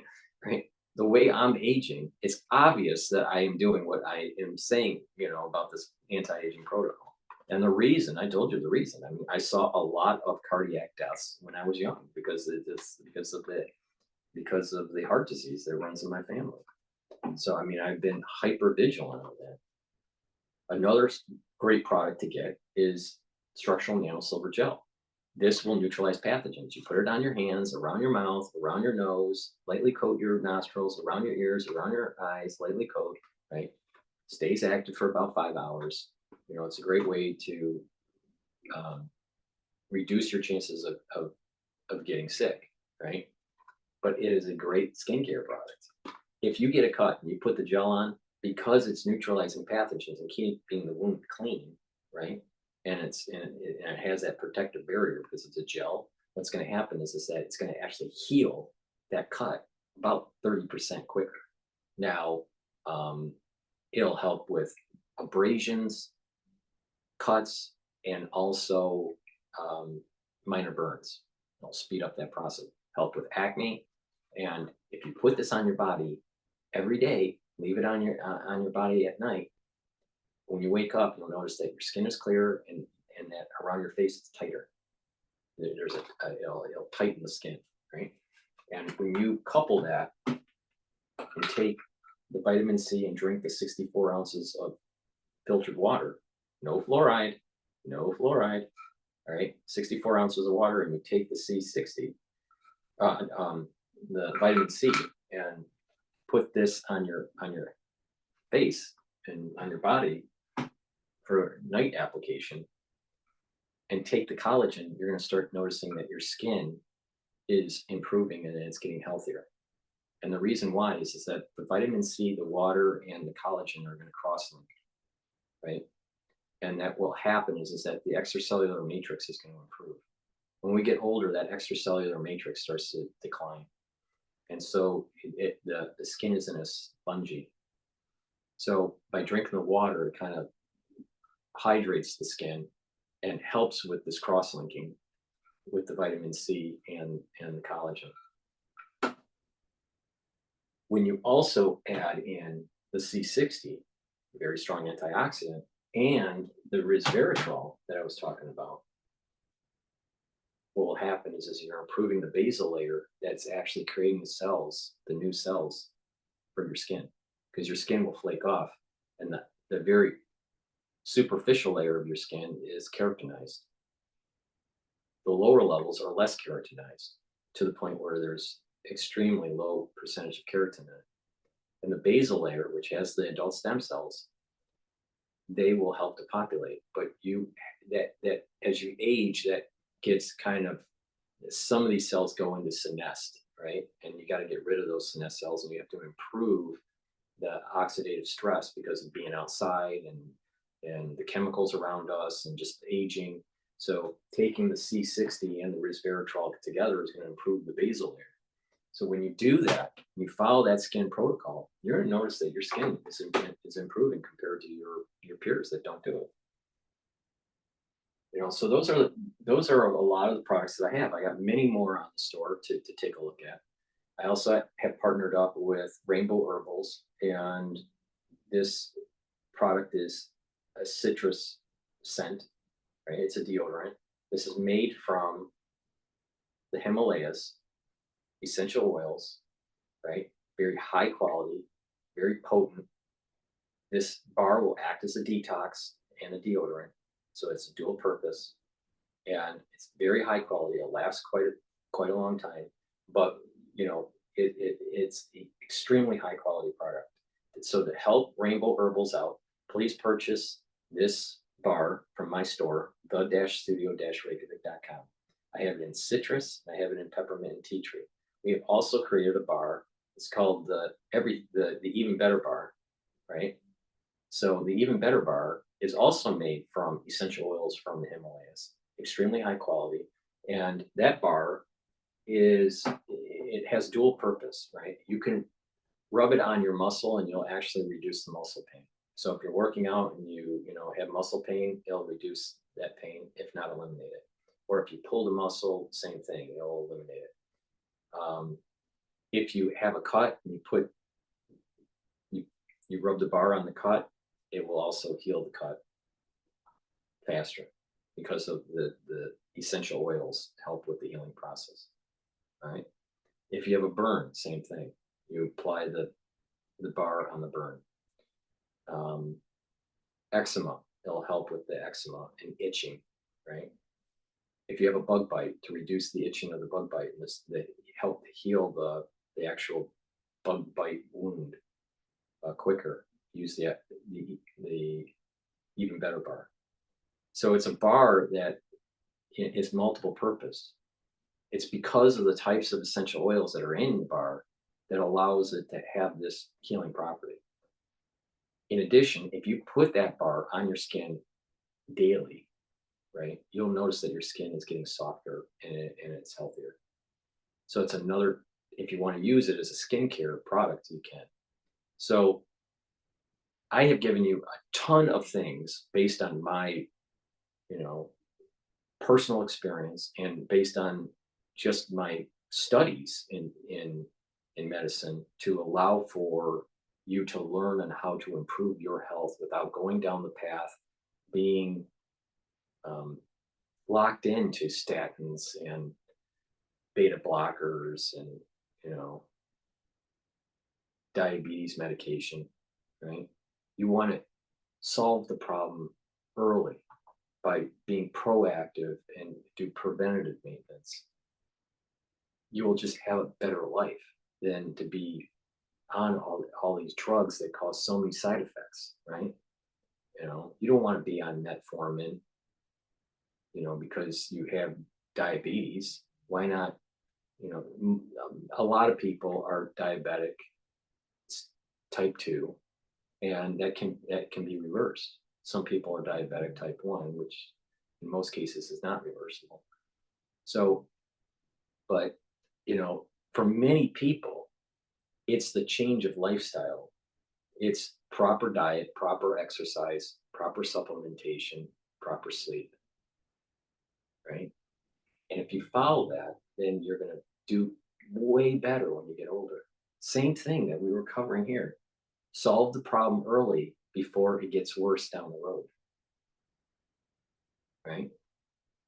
So, this knowledge that I gained through personal experience and through scholastic achievement that allowed me to have this kind of insight, right?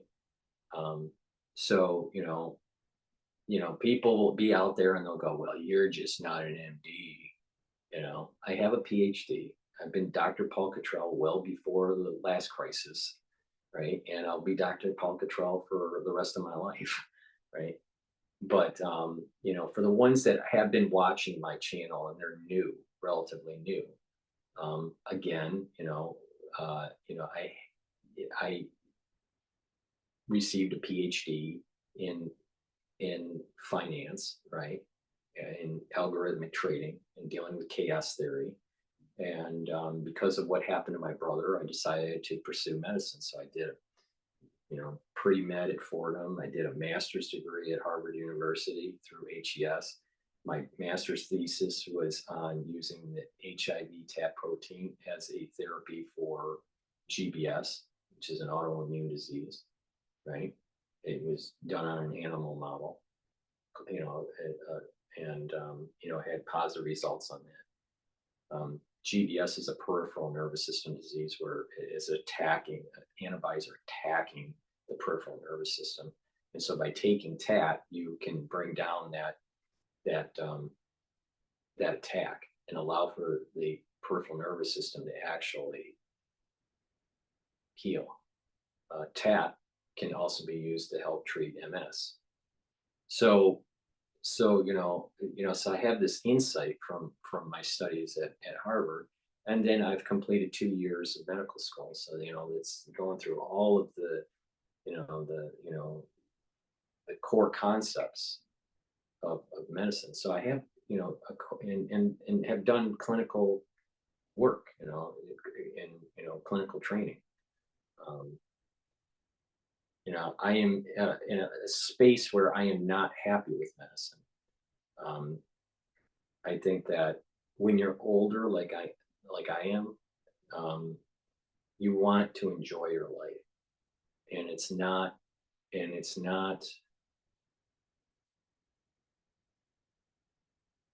an enjoyable process to go through more years of clinical training only to be told how to practice medicine.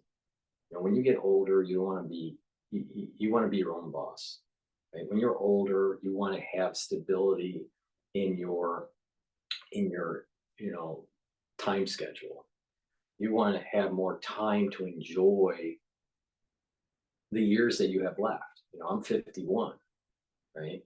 And I've already put in 7 years in medical training. The clock starts, with pre-med, right? And, doing the master's thesis and then, halfway through medical school. And I just, that's already taken 7 years. And it's constant testing and constant recertification and constantly worrying about, will someone sue you, or will there, the constant worry about, administrative rules and regulations and stuff. It's not a fun thing, especially when you've been successful in other careers. And I am disenchanted with the medical field. Absolutely. And, I'm 51 and I want to enjoy my life, and there's many more years of training, to be able to practice. It's not worth it. It really isn't. I mean, when you look at the net present value of this whole thing, if you look at the cost benefit analysis in terms of the amount of time I have left that are quality years, it's not worth being an MD. What is worth is enjoying your life and taking the knowledge that I have obtained through the many years of education, and moving forward and just enjoying my life. My father's 80 and he has ischemic dementia. He's in a nursing home. That's less than 30 years away. That's less than 30 years. The difference in time is 30 years. 30 years is nothing. And all 30 years aren't the same quality of years. The best quality years that I have remaining are the next 10. And is it worth spending 7 years more or 6 years more of clinical training to sacrifice to be a slave to a system? And the most logical answer to that is no. And it's just, you sit back and it's like, it's not worth the sacrifice. It's not worth the personal sacrifice, the time sacrifice. You're not enjoying, the holidays because you're scheduled to do something, or you're studying something for another test. When you get older, it's very hard to sit for a 7-hour test. The preparatory requirements to be able to get to the point where you're ready for a 7-hour test is extreme. So you're balancing all these things. And when you get older, you just don't want to deal with it anymore.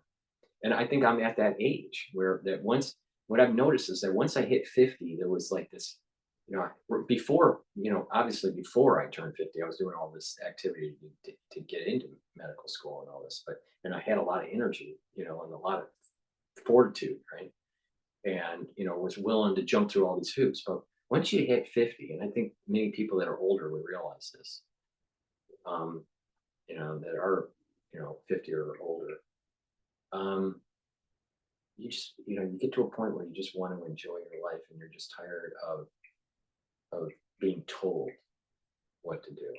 And, you know, I'm to the point where I just want to enjoy the few years left that I have that are quality years. And it's not worth treating people and sacrificing these in doing all that training to sacrifice the next really important 10 years of my life. Because there's going to be a decline, right? And there's, you know, even though I'm doing all these antioxidants and, you know, anti-aging, I'm far better than my peer group. But there's going to be some decade down the road that is, you know, the decline of DrPaulCottrell, right? So, you know, so, you know, I just absolutely, I'm at a point in my life where I hate medicine. I hate medicine, and it's not worth it. It's not worth it financially. It's not worth it on a personal level. And I've learned a lot, and maybe I'll take that knowledge and apply it to something else. I don't know. But I really don't want to be an MD anymore. And I really don't fucking care. You know, and I'm at a point in my life where, you know, I can enjoy my life. You know, and I need to use that enjoyment the best that I can. Because I'll tell you, when you see two parents going into a nursing home at roughly the same time because of a complex situation that took place with my father and my mother, because my father was the caregiver of my mother, and the caregiver ends up getting ischemic dementia, everything started falling apart. And then my mother died in the nursing home during Omicron wave. And, you know, just seeing the decline of my mother while in medical school was like a shock. So when you see a patient that, you know, when you're training, right, as a doctor, you know, you're seeing lots of different types of patients. Some of them are very benign. Some of them are near end of life situations. And it kind of reminds you of like, oh my God, you know, this is exactly what happened to my mother. Or this reminds me of my mother. This reminds me of my father. This reminds me of my brother. You know, and I'll tell you, just when you're there, you don't want that constant reminder. You know, it's sometimes better to be naive, you know, right? Instead of having the wisdom of, you know, seeing this, you know, at a personal level. And the constant reminder, it's not worth it. It's fucking not, it's totally not worth it. Now, if you're younger, right? You know, in your late 20s or early 30s, then there's enough years to absorb the stress and absorb that. But when you're older, you know, you get to a point where you don't want to hear some 30-year-old telling you how to do your job, right? You don't want to hear some 30-year-old, right? You know, being the gatekeeper of your residency position, right? Meanwhile, you know, as being an older person, you know, you've made more money than they have ever made. You know, so you just look at this and it's like, I just want to enjoy the last 10 years, good 10 years. The next, you know, 10 years are going to be really important. And, you know, and I know, you know, through just wisdom that my body will start to age and I'm not going to be as a vibrant person. So these next 10 years are really important. Is it worth sacrificing 60% of those 10 years for additional clinical training? It's not. It's truly not. You know, and that is the most wise thing I can say is the realization of my own mortality and the importance of trying to enjoy your life, and also being able to at least try to explain to people and how they can improve their life based on my real world experience and based on my educational experience. It's very unique and you wouldn't see it in most people. And the things that I'm saying right now are extremely profound. Right now, what I'm talking about is extremely profound and very human and very real, right? And you know, I just don't like medicine anymore.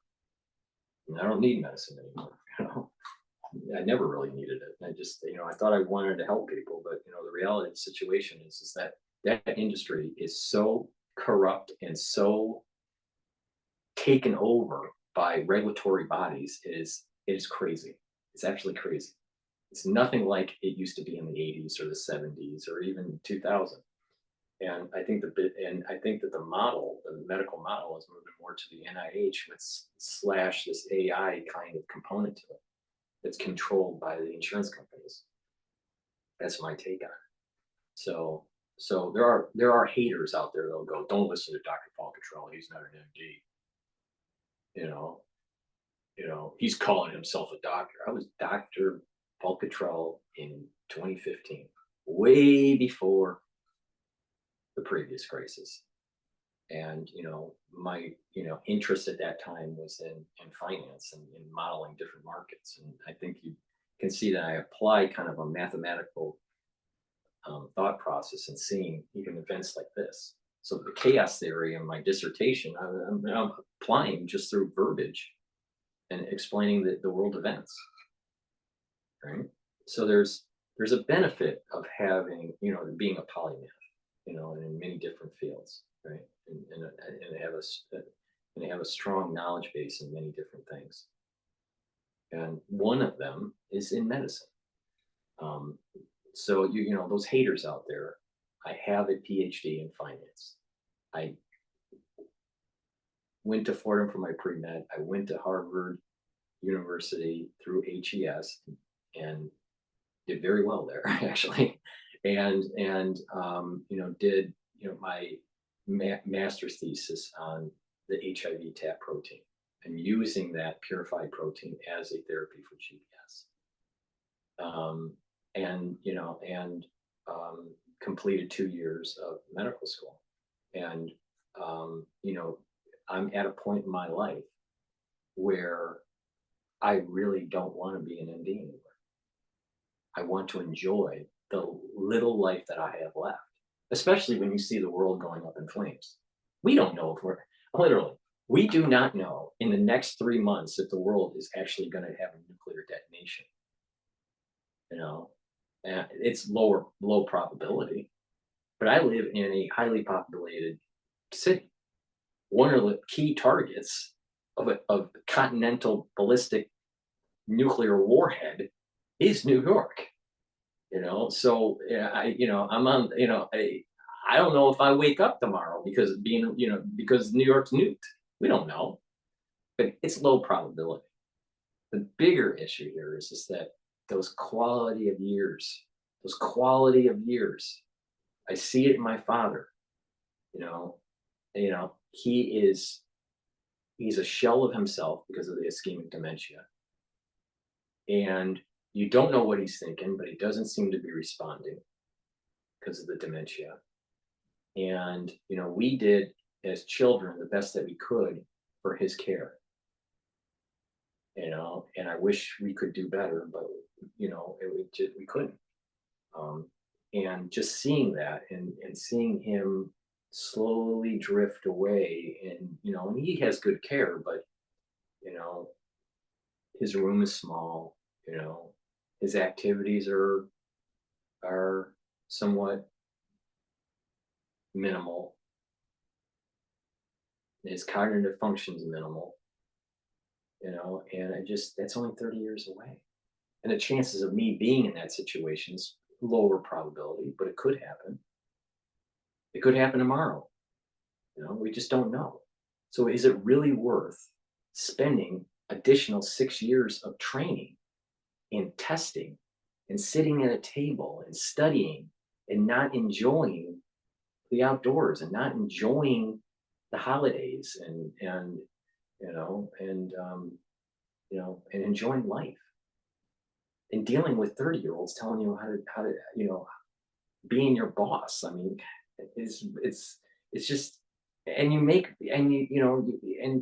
look at them and it's like, dude, you have zero experience, in life, zero, because their whole life has been studying for medicine, right? So, many students are like that, not all, but many, right?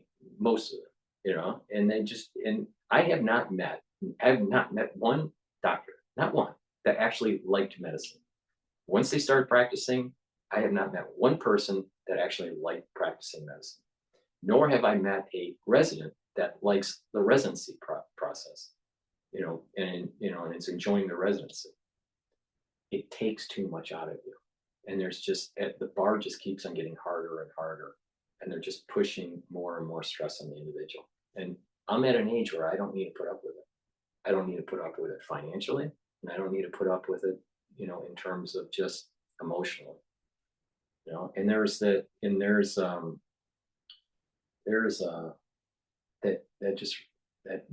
remembrance of the mother and the father, right? And it just like, it kills me when I see a patient. It literally hurts me when I see a patient that is very similar to my mother, or see a patient that's similar to my father, or they're just right at the edge where they're moving towards that.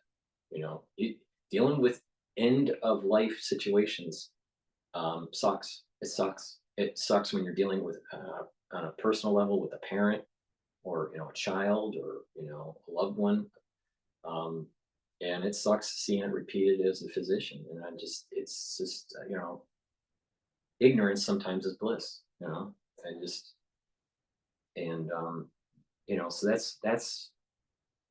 that's my take on it. It's just, I hate medicine now. I don't like the studying, and I want to enjoy my life. But you'll have the haters out there. They'll go, don't listen to Dr. Paul Cottrell. He's not an MD. But I'll tell you, everyone that I have talked to that actually followed my protocol is healing. It's healing. They're healing. They're slowing down the aging. Let me give you an example. All right. Let me give you an example. There are people that have autoimmune disorders like Hashimoto's, right?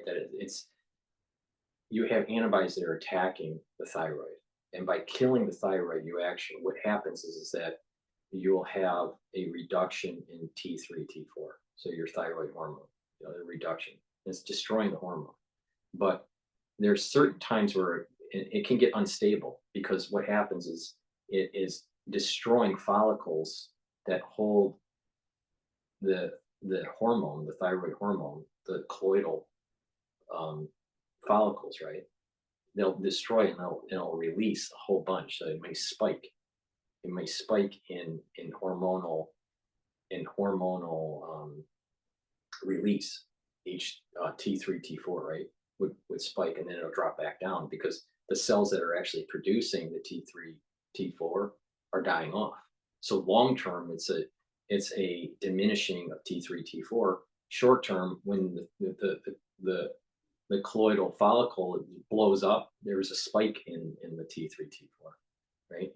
So, but to reduce the further damage of the thyroid, you need to bring down and calm down that autoimmune disorder.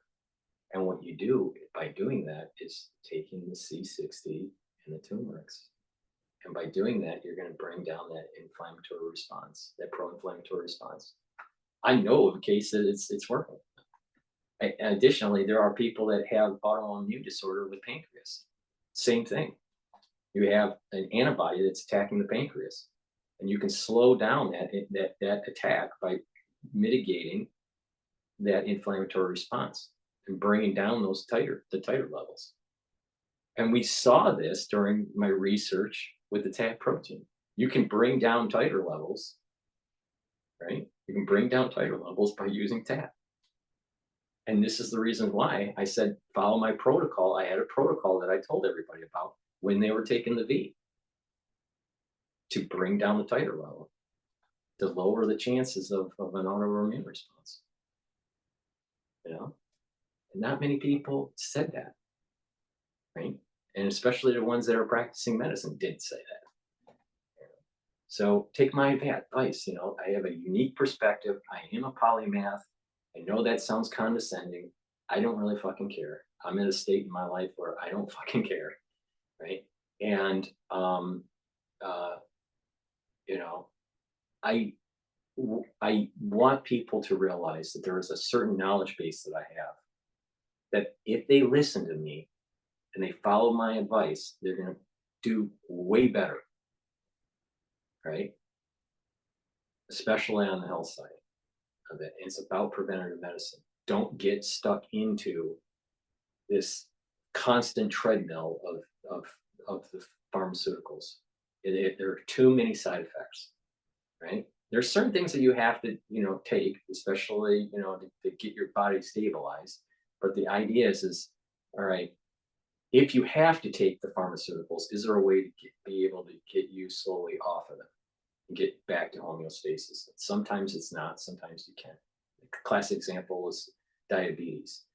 Someone that's not taking care of their body, and then all of a sudden they become type 2 diabetic. They have to go on the diabetic medication. But if you follow the protocol, if you follow proper diet and exercise and proper supplementation and sleep and whatnot, then you don't need, slowly get you back to a point where you don't need to take the diabetic medication. So there's a lot to learn from me. So the haters out there, they'll continue to hate, right? Because they don't like what I have to say, right? Because I have a unique perspective on the pathogen and the V and what is causing all these other post-era pathologies, right? They don't want to hear it because they have a certain mindset. But I've been DrPaulCottrell since 2015, and I will die as DrPaulCottrell. All right. Yeah. And if you don't like it, tough, right? But there's a polymath aspect to my thinking, and it's very self-evident when I dissect these videos, right? So just take my advice. You'll make some money on the market, you'll improve your health, and may learn something, something else that I may cover, right? But I am very disenfranchised by medicine and by the industry, the medical industry. And it hurts me to see where my father is at. And it's less than 30 years away. Do I end up like that at age 70? Do I end up like that at age 80? Do I end up like that at age 90 or 100? I don't know. Maybe, maybe not. We don't know. Right? And, these next years are really important to enjoy. Plus, all the crazy stuff that's going on in the world. We may see World War III. Was it really that important to spend hundreds of hours and thousands of questions in a test bank to prepare for another board exam? Well, I could have spent time enjoying life. Right? Now, if you're a 20-year-old or early 30-year-old, then you don't know much, so you'll do it. But when you're older and you have real world experience, you traveled the world and have seen a lot of life, right? You start to realize that that's a bullshit life. And being a slave to the medical system. Doctors are slaves. Mark my words. Doctors are slaves. They're high-paid slaves, but they're slaves. And there are other means to be able to enjoy your life. Right? So that's my take on it. I hate medicine. Absolutely hate it. So thank you for listening, and please support Dr. Paul Cottrell by making sure that you subscribe to all of my channels, all 3 YouTube channels, the Rumble, Bitchute, and Brighteon, and please go to the store, the-studio-reykjavik.com, and get the products that I offer, and listen to the protocol that I'm telling you about. It'll slow down aging, it'll improve your health, it'll boost up your immune system, increase ATP, and you add stuff to the protocol, like the B complex, the probiotics, the good night formula, the collagen, and you're going to start seeing huge benefits to your health. Pay now or pay a whole lot later. Just like this. Get the job done now, or it's going to get a lot more costly later. Thank you for listening, and have a nice day.